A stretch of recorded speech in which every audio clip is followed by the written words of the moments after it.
የዕለቱ ዜና ዘገባችን ነው ጀምሯል። አዳዲስና ወቅታዊ መረጃዎችን ማስደመጥ ጀምረናል። በቅድሚያ አርዕስተ ዜናዎችን ነግራችኋለሁ። አብራችሁን ቆዩ። የአሜሪካ አምባሳደር የኢትዮጵያ መንግስት በራስ ዜጎች ላይ የሚፈጽመውን የድሮን ጥቃት ያቁም በማለት ያወጣው መግለጫ አነጋጋሪ ሆኗል። መግለጫው ኤምባሲው ፋኖና የኦሮሞ ነጻነትን በተመለከተ አምባሳደሩ ጠንከር ያለ መልእክት ማስተላለፋቸውን ይፋ አድርጓል። አምባሳደር ኤርቪን ማሲንጋ ይህንን ሀሳባቸውን ሰርዘው ድጋሚ ሌላ መግለጫ ማውጣታቸው ደግሞ ብዙዎቹ እያነጋገረ ነው።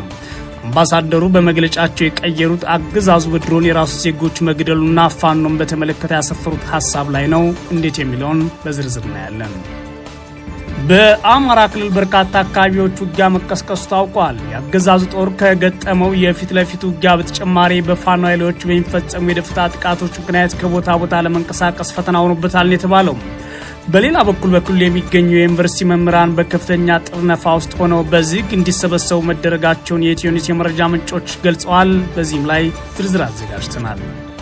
የኢትዮጵያ መንግስት ከጤና ባለሙያዎች ጋር እንዲደራደር አምነስቲ ኢንተርናሽናል ጠየቀ። የሰብአዊ መብት ተቋሙ አምነስቲ ኢንተርናሽናል የብልጽግናው መንግስት የሐኪሞችን ጥያቄ ለመመለስ ከጤና ባለሙያዎች ጋር በጠረጴዛ ዙሪያ መደራደር አለበት ብሏል። አገዛዙ ደግሞ በአሁኑ ሰዓት ሐኪሞችን እያሰረ ነው ያለው አምነስቲ ኢንተርናሽናል ይህ ብቸኛ አማራጭ ነው፣ ሊቀጥል አይችልም፣ ድርድር መፍትሄ ነው ብሏል። ሌላ በኩል የብልጽግናው መንግስት ተግባራትን ፈጸም የሚታወቀው የፌዴራል ፖሊስ ያሰርኳቸው ሐኪሞች ቁጥር እነዚህ ናቸው ብሎ በይፋ ተናግሯል። በዝርዝር እናያለን። የኢትዮጵያ ኦርቶዶክስ ተዋሕዶ ቤተክርስቲያን ብፁዕ አቡነ አብርሃምና ብፁዕ አቡነ ጴጥሮስን ከኃላፊነታቸው አንስታ በአዲስ ሊቃነ ጳጳሳት ተካች። በምትካቸው አቡነ ሳዊሮስና አቡነ ዲዮስቆሮስን ተክታለች። ለምን የሚለውን ዝርዝር ይዘናል። ሱዳን በጦርነት ላይ የኬሚካል ጦር መሳሪያን ተጠቅማለች ማለት ከአሜሪካ ማዕቀብ ጣለባት። ሱዳን በቀጠለው የእርስ በርስ ጦርነት ባለፈው ዓመት በፈጥኖ ደራሽ ኃይሎች ላይ የኬሚካል ጦር መሳሪያ ተጠቅማለች ማለት አዲስ ማዕቀብ እንደምትል የአሜሪካ የውጭ ጉዳይ ሚኒስትር አስታውቋል። እኒህና ሌሎችን ለእናንተ ይሆናሉ ያልናቸው መረጃዎች ይዘናል። አብራችሁን ቆዩ ጋብዛለሁ። ወደ ዝርዝሩ አልፋለሁ። የአሜሪካ አምባሳደር የኢትዮጵያ መንግስት በራሱ ዜጎች ላይ የሚፈጽመውን የድሮን ጥቃት ያቁም በማለት ያወጣው መግለጫ አነጋጋሪ ሆኗል። በመግለጫው ኤምባሲው ፋኖን እና የኦሮሞ ነጻነት ጦርን በተመለከተ በግልጽ ጠንከር ያለ መልእክት አስተላልፏል። አምባሳደር ኤርቪን ማሲንጋ ይህን ሀሳባቸውን ሰርዘው ድጋሚ ሌላ መግለጫ ማውጣታቸው ደግሞ ብዙዎቹ እያነጋገረ ነው። አምባሳደሩ በመግለጫቸው የቀየሩት አገዛዙ በድሮን የራሱ ዜጎች መግደሉና ፋኖን በተመለከተ ያሰፈሩትን ሀሳብ ነው። የአሜሪካ ኤምባሲ ከሰዓታት በፊት አውጥቶት የነበረውና አምባሳደር ኤርቪን ማሲንጋም የፌዴራል መንግስት በራሱ ላይ የሚፈጽማቸውን የድሮን ጥቃቶች በአፋጣኝ እንዲያቆም ጥሪ ያቀረቡበት ልጥፍ ከፌስቡክና ከትዊተር ገጻቸው ማንሳታቸው ብዙዎች እያነጋገረ ይገኛል። እንደ አዲስ በወጣው የአምባሳደሩ መልእክት ላይ የድሮን ጥቃትን በተመለከተ ለፌዴራል መንግስት የቀረበው ጥሪ መንግስት ከኃይል ውጭ ያሉ ሰላማዊ አማራጮችን መፈለጉ እንዲቀጥል በሚጠይቅ ጥሪ ተተክቷል። አምባሳደር ማሲንጋ ያስተላለፉት የመጀመሪያው መልእክታቸው በኤምባሲውና የፌስቡክ እንዲሁም የትዊተር ገጾች ላይ የተለጠፈው ዛሬ አርብ ግንቦት 15 2017 ዓ.ም ከቀኑ 4 ሰዓት ተኩል ገደማ ነበር። በሀገሪቱ ያሉ ግጭቶችን ማቆም የተመለከተው የአምባሳደሩ መልእክት ለፌዴራል መንግስት እንዲሁም የፋኖ ኃይሎችና የኦሮሞ ነጻነት ሰራዊትን የተለያዩ ጥሪዎች የቀረቡበት ነበር። ለፌዴራል መንግስት ቀርቦ የነበረው የአምባሳደሩ መልእክት ሁለት ሀሳቦችን በግልጽ ያዘለ ነበር። በቀዳሚነት የተቀመጠው ሀሳብ በመንግስት የሚፈጸሙ የድሮን ጥቃቶች እንዲቆሙ የሚጠይቅ ነው። የአምባሳደሩ የተጠቀሙት አገላለጽ ታዲያ የመንግስት የድሮን ጥቃቶች በራስ ህዝብ ላይ የሚፈጽም እንደሆነ የሚያመላክት ነበረ። አምባሳደሩ በመጀመሪያው መልእክታቸው ላይ የፌዴራል መንግስት በአፋጣኝ በራሱ ህዝብ ላይ ድሮን መጠቀምን እንዲያቆምና ስምምነቶችን እንዲያመቻች እንጠይቃለን የሚል ነው። አምባሳደሩ ያስተላለፉት መልእክት በአክቲቪስቶችና ማህበራዊ ሚዲያ ተጠቃሚዎች በስፋት የተሰራጨ ሲሆን በበርካቶች ዘንድም የድጋፍ አስተያየት ሲሰጥበት ነበር። ይህ ጥሪ የተካተተበት የአምባሳደር ማሲንጋ መልእክት ከሰዓታት በኋላ ከኤምባሲው የፌስቡክና የትዊተር ገጽ ተነስቷል።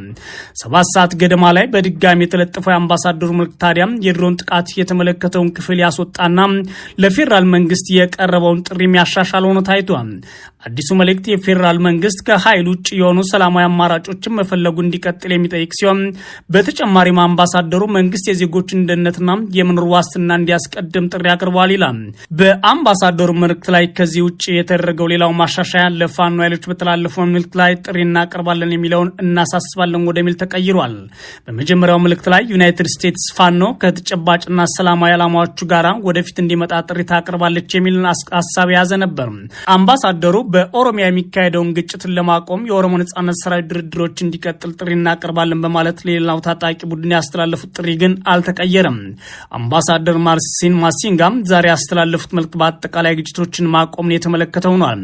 መልእክቱ በዋናነት የሚያገዛዙ በራሱ ዜጎች ላይ የሚፈጽማቸው በደሎችና የድሮን ጥቃቶች መቀጠላቸውን ያሰፈረ ነበር። በተለይም በቀጠሉ ግጭቶች ውስጥ ወደ ሌላ ዓመት ኢትዮጵያ እየተሻገረች ነው የሚለው ሀሳብ ግን ወጥቷል። እነዚህ ግጭቶች በኢትዮጵያ ሕዝብ ላይ ያላቸውን ተጽዕኖ መለስ ብሎ ማሰብ አስፈላጊ እንደሆነ በመልእክታቸው ላይ አስፍረዋል። ሕዝቡን ለማስቀደም ጊዜው አሁን ነው ያሉት አምባሳደር ማሲንጋ ይህንን ለማድረግ ለኢትዮጵያ ውስጣዊ ግጭት ዘላቂ መፍትሄ መተግበር እንደሚያስፈልግም ገልጸዋል። የተፈናቀሉ ሰዎች ወደ ቤታቸው እንዲመለሱ ማድረግ እንዲሁም ህጻናትን ትምህርታቸውን እንዲከታተሉና የጤና አገልግሎቶች እንዲያገኙ ማድረግም አስፈላጊ እርምጃዎች ናቸው ብለዋል። አምባሳደሩ የትጥቅ ትግል አካል እንደሆነ ማስመልከት የተንሰራፋው ህግ የለሽነት እንዲያበቃ ማድረግም በአንድ በኩል አስፈላጊ ነው ብለዋል። ህዝቡን ለማስቀደም ነው መተግበር አለባቸው ካሏቸው እርምጃዎች መካከል አንዱ ይህ የትጥቅ ትግል ሆኗል።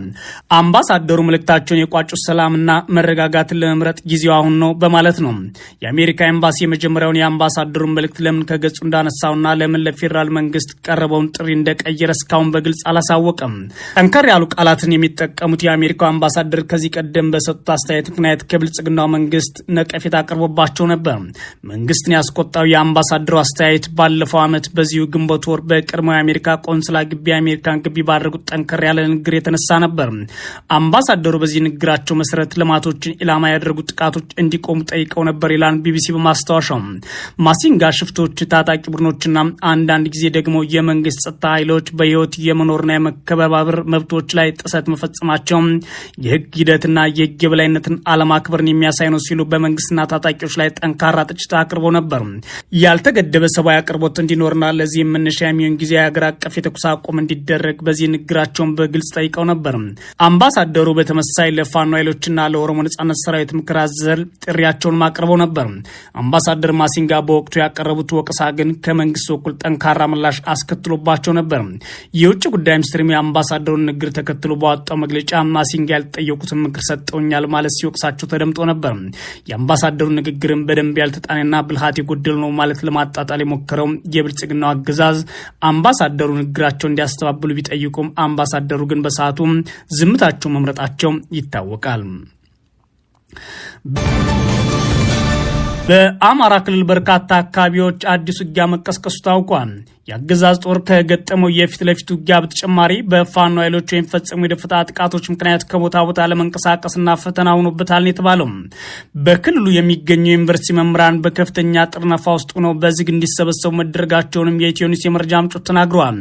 በጎጃም ቀጠና የአገዛዝ ጦር ከሞጣ ከተማ በመውጣት ወደ ጎንጂ ቆለላ አቅጣጫ ሲንቀሳቀስ በፋኖ በተፈጸመበት የደፈጣ ውጊያ ከፍተኛ ሰብአዊና ቁሳዊ ጉዳት አድርሰንበታል ሲል የአማራ ፋኖ ብሔራዊ ኃይል ጎጃም ሁለተኛ ክፍለ ጦርን ያስታወቀው። በደፈጣ ውጊያው ከ25 በላይ የአገዛዙ ወታደሮች የሞትና የአካል ጉዳት እንደደረሰባቸው ለማወቅ የተቻለ ሲሆን የቀረው የአገዛዙ ኃይልም ወደ ሞጣ ለመመለስ ተገዷል የተባለው። በምስራቅ ጎጃም ዞን ሸበል በረንታ ወረዳ የድዋ ከተማ ደግሞ የፋኖ ኃይሎች የፖሊስ ኮማንደርና የሚኒሻ አባላትን ከከተማ ይዘው ሄደዋል ሲሉ የመረጃ ምንጮች ተናግረዋል። በተመሳሳይ በጎንደር ቀጠና በርካታ አካባቢዎች ከባድ ውጊያ እየተደረገ እንደሚገኝ አፋባ አስታውቋል። አገዛዙ በሰሜንና ማዕከላዊ ጎንደር አርማጮ፣ ጠገዴ፣ ዳባት፣ ወገራም፣ አጅሬ፣ ጃኖራም፣ ጥራይና፣ ብስኒትና ዛሬማ አካባቢዎች ከፍተኛ ቁጥር ያለው ሰራዊት አሰማርቶ ውጊያ ከፍቷልም ተብሏል። መነሻውን ደባርቅ አድርገው ጥራይናና ብስኒት አቅጣጫ የተንቀሳቀሰ የአገዛዝ ጦር የአማራ ፋኖ ብሔራዊ ኃይል ራስ አሞራው ኮር ጥምር የፋኖ ኃይል ከፍተኛ ኪሳራ አድርሶበታል ሲል አፋባ አስታውቋል። በተመሳሳይ በአምባ ጊዮርጊስና ዳባት አካባቢ በተደረገ ውጊያ የፋኖ ኃይሎች ከፍተኛ ድል አስመዝግቧል ያለው አፋባ በተያያዘም በደቡብ ጎንደር ዞን የተለያዩ አካባቢዎች የፊት ለፊት ውጊያና የደፈጣ ጥቃት መቀጠሉ የታወቀ ሲሆን በተለይም በእብናት ወረዳ እብናት ከተማ ፋኖ ወደ ከተማዋ በመግባት የአገዛዙ ጦር ላይ ውጊያ ከፍቶ አካባቢ መቆጣጠሩን የመረጃ ምንጮች ተናግረዋል። በትላንትናው ዕለት የፋኖ ኃይሎች ወደ እብናት ከተማ በመግባት በዚያ የሚገኘውን የአገዛዙ ጦር ካምፕ ማጥቃታቸውንም የመረጃ ምንጮች ናቸው የተናገሩት። በዚሁ ደቡብ ጎንደር ዞን እስቴ ቀጠና ቆማ ፋሲለደስና በጋይንት ቀጠና መኳቢያ እንዲሁም ጨጭሆ አካባቢዎች በፋኖ ኃይሎች በተፈጸመ የደፈጣ ውጊያ በርካታ የአገዛዙ ወታደሮች መገደላቸውን የፋኖ የመረጃ ምንጮች ተናግረዋል። በተለይም በስቴ ቆማ ፋሲለደስ አካባቢ ለወታደራዊ ስልጠና በግዳጅ አፍሳ የተሰባሰቡ ወጣቶች በወታደራዊ እጀባ ይዞ ሲንቀሳቀስ በነበረ የአገዛዙ ጦር ላይ በተከፈተ ውጊያ ከወታደሮች በተጨማሪ ምልምል ሰልጣኞች መገደላቸው ታውቋል። በተመሳሳይ በምዕራብ ወሎ ቀጠና መሃል ሳይንት ወረዳ ቆተት ከተማ የብልጽግና አመራሮች ስብሰባ በነበሩበት ወቅት ጥቃት መከፈቱን የመረጃ ምንጮች ተናግረዋል። በጥቃቱ የብልጽግና አመራሮች ቆስለዋል የተባለ ሲሆን የወረዳው ሚኒሻ ጽሕፈት ቤት ኃላፊን ጨምሮ 3 የሚኒሻ አባላት ደግሞ ፋኖ ጥቃት ተገድለዋል ተብሏል። በተመሳሳይ መቅደላ ወረዳ ግንቦት 14 2017 ዓ.ም የብልጽግና አመራሮች በተሽከርካሪ ከደብረ ዘይት ከተማ ወደ ማሻ ከተማ ሲንቀሳቀሱ ጨረፌ የተባለ ቦታ በተፈጸመ የደፈጣ ጥቃት 7 አጃቢዎቻቸው መገደላቸውን የኢትዮ ኒውስ የመረጃ ምንጮች ተናግረዋል። በሰሜን ሸዋ ዞን መንዝ ቀጠና ደግሞ በትላንትናው ዕለት ከባድ ውጊያ ሲደረግ ውሏል ተብሏል። አገዛዙ መንዝ ቀጠና ወገሬ ከተማን ለመያዝ የኮማንዶ አባላትን ለውጊያ አሰልፎ ከፋኖ ኃይሎች ጋር ገጥመው ውሏል ብለዋል የአካባቢ የፋኖ የመረጃ ምንጮችም። በውጊያው የሰብአዊና ቁሳዊ ጉዳት ደርሷል ያሉት የመረጃ ምንጮቻችን የፋኖ ኃይሎች የሰጡት የአጸፋ ውጊያ ተከትሎ የአገዛዙ ጦር ወደ መጣበት ለመመለስ ተገዷል ተብሏል። በሌላ በኩል በክልሉ የሚገኙ የዩኒቨርሲቲ መምህራን በከፍተኛ ጥርነፋ ውስጥ ሆነው በዝግ እንዲሰባሰቡ መደረጋቸውን የኢትዮ ኒውስ የመረጃ ምንጮች ተናግረዋል። በአማራ ክልል በሚገኙ ዩኒቨርሲቲዎች የሚያስተምሩ መምህራን በወቅታዊ ጉዳይ ለመወያየት በሚል በዞን ከተሞች የተሰበሰቡ የብልጽግና አገዛዝ መምህራን ወደ ስብሰባ ሲገቡ ስልክ እንዳይይዙ ከብልጽግና ሚዲያ ውጭ የትኛውን አካል ፎቶ ማንሳት ሆነ ቀረጻ ማድረግ ተከልክሎ ነው ስብሰባ እየተደረገ ያለው ብለዋል የመረጃ ምንጮቻችን። በአሁኑ ወቅት ከደሞዝና ተያያዥ ጥያቄዎች ጋር በተገናኘም የስራ ማቆም አድማ ላይ በሚገኙ የጤና ባለሙያዎች እንቅስቃሴ የተደናገጠው የብልጽግናው አገዛዝ መምህራን ተመሳሳይ እንቅስቃሴ ውስጥ እንዳይገቡ በመስጋት ባለስልጣናቱና መምህራን በስብሰባው እንዲወጠሩ እያደረገ መሆኑን ነው የመረጃ ምንጮች ጨምሮ የተናገሩት። በስብሰባዎች 2 ዋና ዋና ጉዳዮች ያገዛዙ ባለስልጣናት እያነሱ ነው ያሉ የኢትዮ ኒውስ የመረጃ ምንጮች አንደኛው ጉዳይ በክልሉ የገጠመን የጸጥታ ችግር ለመፍታት አግዙን፣ ከጎናችን መሰለፍ አለባቸው የሚል ሲሆን ሁለተኛው ደግሞ ጥያቄ እንዳላችሁ እናውቃለን፣ ጥያቄዎቻችሁ ግን በተለየ መንገድ ለማቅረብ እንዳትሞክሩ የሚል ማስጠንቀቂያ አዘል መልእክት ነው ብለዋል። በሌላ በኩል ኢትዮ ኒውስ ከተለያዩ ዩኒቨርሲቲዎች ለማጣራት እንደሞከረችው የዩኒቨርሲቲ መምህራን ስብሰባ በሁሉም በሀገሪቱ በሚገኙ ዩኒቨርሲቲዎች እየተደረገ የሚገኝ መሆኑን አረጋግጣለች። ሁሉም ስብሰባዎቹ ብልጽግና ባለስልጣናት የሚመሩ መሆናቸው የታወቀ ሲሆን ብልጽግና ለመፍረስ ቋፍ የደረሰች ሀገር ተረክቦ በአንድነት ወደፊት እየመራት እንደሆነ፣ ተቋማት እያጠናከረ እንደሆነ፣ በኢኮኖሚ ከፍተኛ ማሻሻያ እያመጣ እንደሆነና መሰል ይዘት ያለው ገለጻ አዘጋጅተው በየስብሰባዎቹ አቅርበዋል ተብሏል። የስብሰባው ተሳታፊዎች የሆኑ መምህራን ለኢትዮ ኒውስ ሲናገሩ ብልጽግና የምናውቀውን እውነት ገልብጦ ሊያሞኘን ሞክሯል። ይህ ለዩኒቨርሲቲ መምህራን ቀርቶ ላልተማረ ዜጋ ሊቀርብ የማይገባው የውሸት ዲስኩር ነው ብለዋል። የብልጽግና አገዛዝ መምህራን በስብሰባዎች የመሳተፍ ግዴታ እንዳለባቸው ከማሳሰብ በተጨማሪም ከስብሰባው የማይገኙትን የደሞዝ ቅጣት እንዳላቸው አስነግሮ የግዴታ ስብሰባ ነው ያደረገው ሲሉም የኢትዮ ኒውስ የመረጃ ምንጮች ጨምረው ተናግረዋል። የኢትዮጵያ መንግስት ከጤና ባለሙያዎች ጋር እንዲደራደር አምነስቲ አሳሰበም። የሰብአዊ ተቋሙ አምነስቲ ኢንተርናሽናል የብልጽግናው መንግስት የሐኪሞችን ጥያቄ ለመመለስ ከጤና ባለሙያዎች ጋር በጠረጴዛ ዙሪያ መነጋገርና መገናኘት አለበት ብሏል። ባለፉት 2 ሳምንታት በመላ አገሪቱ የጤና ባለሙያዎች በስፋት ስራ ያቆሙ ቢሆንም እስካሁን የጤና ባለሙያዎችን ለማነጋገር በመንግስት በኩል እንዳልተፈለገ ጭምር የጠቀሰው አምነስቲ ኢንተርናሽናል የጤና ባለሙያዎችን ከማሰር ከማዋከብና አስተዳደራዊ የሆኑ ኢፍትሐዊ እርምጃዎች ከመውሰድ ተቆጥቦ ሊደራደርና ሊነጋገር ይገባል ብሏል። አምነስቲ አሁን ጊዜው በተገቢ ያልሆኑ ውሳኔዎችና አባባሽ ውሳኔዎችን የመወሰኛ ጊዜ አይደለም በማለት የመንግስትን እርምጃዎች የተቸ ሲሆን በአስቸኳይ በጠረጴዛ ዙሪያ ድርድርና ውይይት ማድረግ ግድ የሚልበት ሰዓት ነው ብሏል። አገዛዙ በርካታ የጤና ባለሙያዎችን እያሰረና እያዋከበ እንደሆነ ተረድቻለሁ ያለው አምነስቲ አገዛዙ በዓለም አቀፍ ደረጃ የገባቸውን ውሎችና የሀገር ውስጥ ህጎችን ወይም የሰብአዊ መብት ተቋማት የሚያወጧቸውን ዝቅተኛ መመሪያዎችና ተግባራት እየዘነጋ ነውም ብሏል። በአሁኑ ሰዓት ታዲያ አገዛዙ የጤና ባለሙያዎችን በጠረጴዛ ዙሪያ ማነጋገር ግድ ይለዋል፣ መስማማትም አለበት። ይህ ስምምነትም ምናልባትም በድርድር ሊፈጸም የሚችልበት እድል ሰፊ ነው ብሏል። የአገዛዙ የፌዴራል ፖሊስ ባወጣው መግለጫ የጤና ባለሙያዎች ማሰሩን ያመነ ሲሆን ያሰርኳቸው ደግሞ ሰሞኑን የጤና ባለሙያዎች ያነሱትን የመብት ጥያቄ ሽፋን በማድረግ በሀገራችን ትርምስ እንዲፈጠር ከሚሰሩ ኃይሎች ጋር በማበራቸው ነው ብሏል። አምነስቲ ኢንተርናሽናል እንደዚህ አይነት አካሄዶች የተቸ ሲሆን የታሰሩ ዶክተሮችን በስም ጠቅሶ አንዳንዶቹ ለምን በሚዲያ ተናገራችሁና ሀሳባችሁን አስረዳችሁ በሚል የታሰሩ ናቸው። ይህ ግልጽ ያፈናና የመብት ጥሰት ነው፣ ችግሩን ያባብሰዋል እንጂ ሊፈታው አይችልም ብሏል። ትክክለኛው አማራጭ በአሁኑ ሰዓት የጤና ባለሙያዎች ከመንግስት ጋር መደራደር አለባቸው። ይህን ድርድር ደግሞ ለማድረግ መነሳት ያለበት ራሱ የብልጽግናው መንግስት አገዛዝ ነው ብሏል። ፌዴራል ፖሊስ ግን በጤና ባለሙያዎች እየተነሳ ያለውን የመብት ጥያቄ ሽፋን በማድረግ በሀገር ውስጥ ትርምስ እንዲፈጠር ከሚሰሩ ኃይሎች ጋር ያበሩ በማለት 47 የጤና ባለሙያዎችን በቁጥጥር ስር አውያለሁ ማለት ዛሬ መግለጫ ሰጥቷል። የጤና ባለሙያዎች ስራ ማቆምና ተያያዥ ተግባራትን እንዳይፈጽሙ አስጠንቅቆ ያወጣው የፌዴራል ፖሊስ እየወሰድኩት ያለው እርምጃ አጠናክሬ እቀጥላለሁ ማለት ለአገዛዙ ያለውን እገዛ በግልጽ አስታውቋል። የፌዴራል ፖሊስ የጤና ባለሙያዎችን ማሰሩን በዛሬው ዕለት ለመጀመሪያ ጊዜ ያመነ ሲሆን የደሞዝ ጭማሪና ሌሎች ተያያዥ ጥያቄዎችን ያቀረቡ የጤና ባለሙያዎችን ባለፈው ሳምንት የጀመሩትን ከፊል አድማ በዚህ ሳምንት ወደ ሙሉ አድማ ማረሳቸውን ተከትሎ አፈናው መቀጠሉን በግልጽ አስታውቋል። ከዚህ እንቅስቃሴ ጋር በተያያዘ ባለፉት 2 ሳምንታት በአገሪቱ የተለያዩ አካባቢዎች ውስጥ የሚገኙ የጤና ባለሙያዎች እስርና ጫና እየደረሰባቸው መሆኑ ሲገለጽ ቆይቷል። የእንቅስቃሴው አስተባባሪዎች ባለፉት ሳምንት በተለያዩ የአገሪቱ አካባቢዎች ከ80 በላይ የህግ ባለሙያዎች መታሰራቸውን ያስታወቀ ቢሆንም የፌዴራል ፖሊስ እኔ በግል ያሰርኳቸው 47 ናቸው ብሏል። እነሱን የሚያሰርኳቸው ጥያቄያቸውን ከሌሎች ኃይሎች ጋር በመሆን ወዳልተፈለገ ጉዳይ እየወሰዱና አሁን ላይ አገዛዙን ለመጣል የሚያስችል የፖለቲካ ስራ እየሰሩ ነው ማለት በራሱ ግምገማ ተነሳሽነት አግኝቼባቸዋለሁ ማለት ፍርድ ቤት ጭምር እንዳቀረባቸው መዘገባችን ይታወሳል። የሰብአዊ መብት ተሟጋቾች እንደ አምነስቲ ኢንተርናሽናል አይነቶቹም በአዲስ አበባ ከተማና በመላ ሀገሪቱ እየተፈጸመ ያለውን የጤና ባለሙያዎች እስር እንዲቆም ያሳሰቡ ሲሆን አሁን ላይ የፌዴራል መንግስት በግልጽ ከጤና ባለሙያዎች ጋር በመነጋገርና በመደራደር ችግሮችን ሊፈታ ይገባል ብለዋል። ይህ የዓለም አቀፍ ህጎች ጭምር የሚከበሩበት የሙያ ዘርፍ በመሆኑ የሰዎችን የመታከምና የዜጎችን በጤና የመቆየት መብት ጭምር የሚጥስ በመሆኑ አገዛዙ መሰረት የሚንዱ ውሳኔዎችን ከመወሰኑ ባለፈ አሁን ላይ በግልጽ በንግግር ሊፈታ መዘጋጀት አለበትም ሲል አምነስቲ አሳስቧል። የኢትዮጵያ ኦርቶዶክስ ተዋሕዶ ቤተክርስቲያን ብፁዕ አቡነ አብርሃምና ብፁዕ አቡነ ጴጥሮስን ከኃላፊነታቸው አነሳች። በምትካቸው አቡነ ሳዊሮስና አቡነ ዲዮስቆሮስን ተክታለች። ባለፉት 4 ዓመታት በኢትዮጵያ ኦርቶዶክስ ተዋሕዶ ቤተክርስቲያን የቅዱስ ሲኖዶስ ዋና ጸሐፊና የጠቅላይ ቤተ ክህነት ስራ አስኪያጅ ሆነው ሲያገለግሉ የነበሩትን አቡነ አብርሃምና አቡነ ጴጥሮስን ቅዱስ ሲኖዶስ በጉባኤው በሌላ አባላት ተክቻለሁ ብሏል።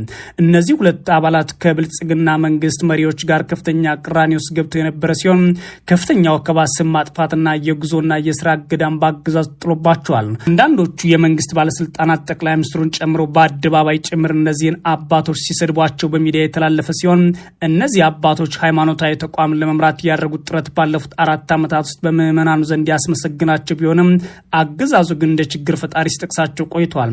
ወደ ሀገር ውስጥ እንዳይገቡ ተደርገው የነበሩት ብፁዕ አቡነ ጴጥሮስ ከሰሞኑ እንዲገቡ አገዛዙ የፈቀደ ሲሆን በዛሬው ዕለትም ቅዱስ ሲኖዶስ ከኃላፊነታቸው ተነስተው በሌላ አባት እንዲተኩ አድርጓል። 2 ሊቃነ ጳጳሳት ከኃላፊነታቸው የተነሱት የአገልግሎት ዘመናቸውን አብቅተው ነው የተባለ ሲሆን በምትካቸውም የኦሮሚያ ቤተ ክህነት በመመስረት የራሳቸውን ሲኖዶስ በብልጽግናው መንግስት እገዛ አቋቁመው የነበሩትና በኋላም ላይ በቅዱስ ሲኖዶስ ተወግዘው ይቅርታ ጠይቀው የነበሩት አቡነ ሲሮስ ተክተዋቸዋል። የኢትዮጵያ ኦርቶዶክስ ተዋሕዶ ቤተክርስቲያን መገናኛ ብዙሃን የቅዱስ ሲኖዶስ ምልዓተ ጉባኤ በዛሬው ዕለት ባደረገው ስብሰባ የተለያዩ ሹመቶችን ሰጥቷል ማለት ባሰራጩት ዘገባ አንደኛ ብፁዕ አቡነ ዲዮስቆሮስ የቅዱስ ሲኖዶስ ዋና ጸሐፊ ሆነዋል። ሁለተኛ ብፁዕ አቡነ ሳዊሮስ የመንበረ ፓትርያርክ ጠቅላይ ቤተ ክህነት ጽሕፈት ቤት ዋና ስራ አስኪያጅ ሆነዋል ብለዋል። እንዲሁም ብፁዕ አቡነ ሕርያቆስ የሀዲያ ሀገረ ስብከት እንደያዙ የአዲስ አበባ ሀገረ ስብከት ሊቀ ጳጳስ ሲሆኑ የአዲስ አበባ ሀገረ ስብከት ዋና ሊቀ ጳጳስ የነበሩት አቡነ ሄኖክ ደግሞ የደቡብ አፍሪካ ሀገረ ስብከት ሊቀ ጳጳስ ሆነዋል። አቡነ ሄኖክ ከብፁዕ ቅዱስ አቡነ ማትያስ ጋር ትእዛዝ አልቀበልም፣ ራሴን ችዬ በአዲስ አበባ እንቀሳቀሳለሁ፣ የቅዱስ ሲኖዶስ ውሳኔንም አላከብርም የሚሉ አዝማሚያዎችን በማድረጋቸው ቅዱስ ሲኖዶስ ኮሚቴ አዋቅሮ ኦዲት እንዲያደርጋቸውና አጠቃላይ አሰራራቸው እንዲፈትሽ ከተደረገ በኋላ ከአዲስ አበባ ሀገረ ስብከት መነሳታቸውን የተሰማው በተለያዩ ጉዳዮች ለቅዱስ ሲኖዶስ ምርመራ አድርጎ ውሳኔዎችን ማስተላለፉም የቤተ ክርስቲያኒቷ ሚዲያዎች ዘግበዋል። ሱዳን በጦርነት ላይ የኬሚካል ጦር መሳሪያ ተጠቅማለች ማለት አሜሪካ ማዕቀብ ጣለችባት። በሱዳን በቀጠለው እርስ በርስ ጦርነት ባለፈው ዓመት በፈጥኖ ደራሽ ኃይሎች RSF ላይ የኬሚካል ጦር መሳሪያ ተጠቅማለች ማለት አዲስ ማዕቀብ እንደምትጥል የአሜሪካ ውጭ ጉዳይ ሚኒስትር አስታውቋል። ከሰኔ 6 ጀምሮ አሜሪካ ወደ ሱዳን የምትልካቸው ምርቶች እንደሚገደቡና የፋይናንስ ብድር ገደቦችም ተግባራዊ ይሆናሉ ሲሉ ቃል አቀባይ ታሚ ብሩስ ተናግረዋል። ከዚህ ቀደም የሱዳን ጦርና የፈጥኖ ደራሽ አማጽያኑ በግጭት ወቅት የጦር ወንጀሎችን ፈጽመዋል በሚል ተከሰው ነበር። አሜሪካ ለወሰደችው እርምጃ ምላሽ ለማግኘት ቢቢሲ የሱዳን ባለስልጣናትን ቢጠይቅም እስካሁን መግለጫ አላዘጋጀንም ሲሉ ነግረውኛል ብሏል። ከሁለት ዓመት በፊት የሱዳን ጦርና RSF መካከል በተፈጠረው የስልጣን ሽኩቻ በተቀሰቀሰ ግጭት ከ150 ሺህ በላይ ሰዎች ተገድለዋል። ባለፉት ወራት የሱዳን ጦር ዋና ከተማ ካርቱም ቢቆጣጠር ሙጊያው አሁንም እንደቀጠለ ነው። አሜሪካ የትኛውንም የኬሚካል ጦር መሳሪያ አገኘው እንዳለች ግን የተገለጸ ነገር የለም።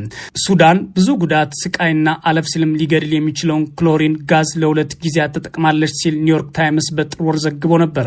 የሱዳን መንግስት ሁሉንም የኬሚካል ጦር መሳሪያዎች አጠቃቀም እንዲያቆምና የዓለም አቀፉ መርህ ስር ያሉትን ግዴታዎች እንዲወጣ ዩናይትድ ስቴትስ ስትጠይቅ ቆይታለች ብሏል መግለጫው። በዓለም አቀፉ የኬሚካል ጦር ስምምነት መሰረት ፈራሚ ሀገራት የያዙትን የጦር መሳሪያ ክምችት ለማሳወቅ ቃል ገብተዋል።